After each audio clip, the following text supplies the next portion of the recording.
rolling with Sherline products. This is part 2 of our video sequence.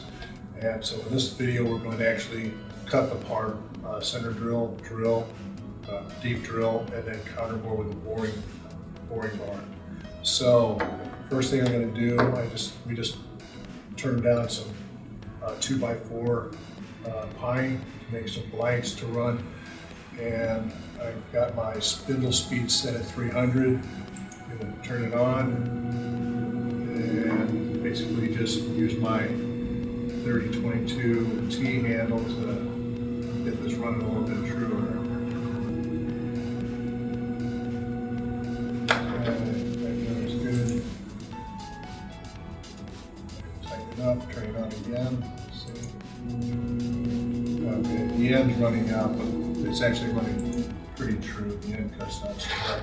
Okay, and I'm going to tighten it up, and because this is wood, the jaws will bite into this pretty good, so it's not going to go anywhere. Okay, one more time, just to be safe.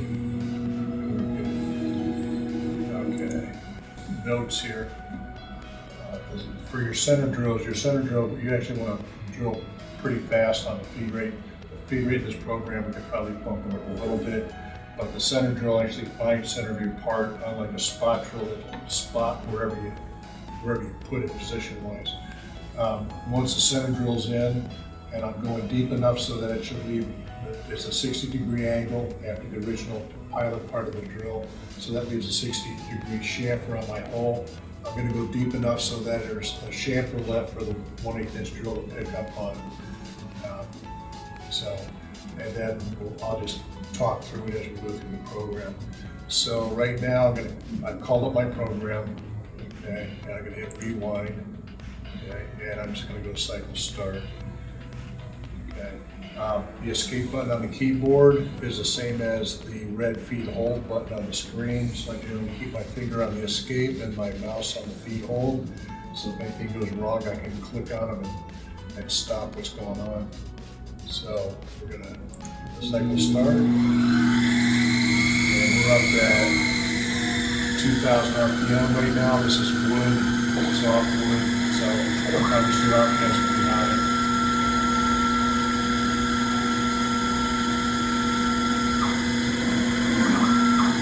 Okay, now for this one here, and the other videos I've been saying you want to move your x-axis first, and then come down in your Z. When all the tools are back here, that's the way you want to move. Okay, right now I'm going from a short tool to this long drill.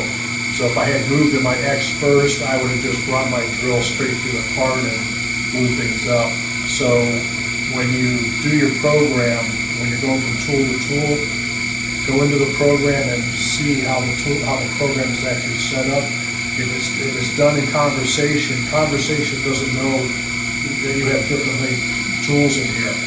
Okay, so it might go X first and then Z. For this one, I changed it, so it's going to go Z of plus 250 for this drill in front, and then it's going to move into the X. So cycle start again.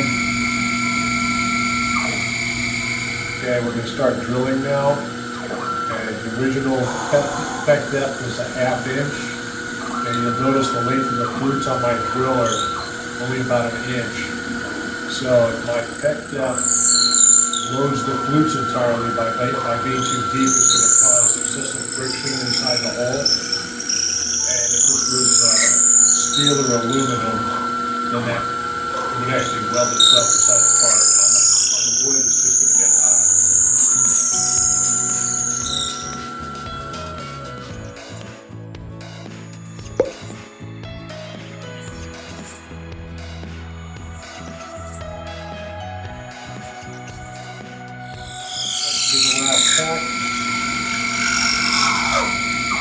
Okay, now for the tool change to the longer ones of this one, now we're definitely going to go x-axis first.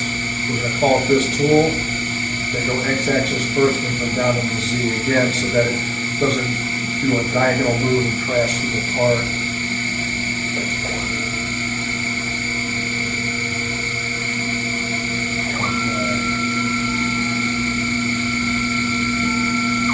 Okay, now this boring bar, the head of this boring bar is about 1/4 inch. I'm going from a 1/8 hole to 315 final bore. So I have to start my bore at something that's larger than 250. So the first bore on this is actually about 265, 270, so that the backside of my boring bar doesn't end up cutting material. So it's going to do 2 rough and a finish. And I'm going pretty slow on the first one just because this is going to take a lot of material and I don't want it to pull my part out.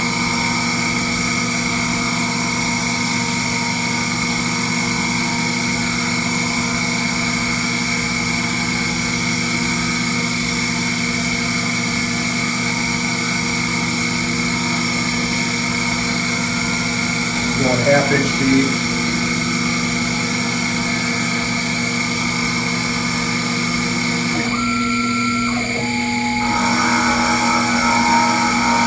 You can see the increase in feed rate.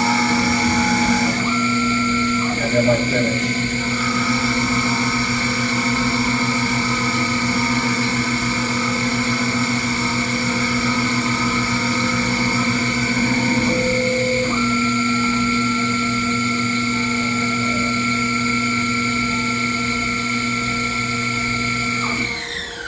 Okay, in the program, when this was done, it was going to go to the clearance point of 50 thousandths in front and just stop there.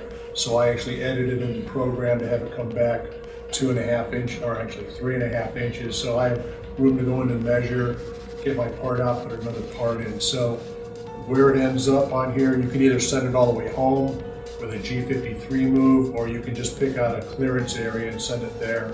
And then when it starts the next program, it's going to call up the center drill first, shift over, and it's going to start running again. So this is a real simple setup, real simple job, and obviously cutting wood is not a real challenge for our machine, but it's just to show you how to set it up and things to consider in your setup.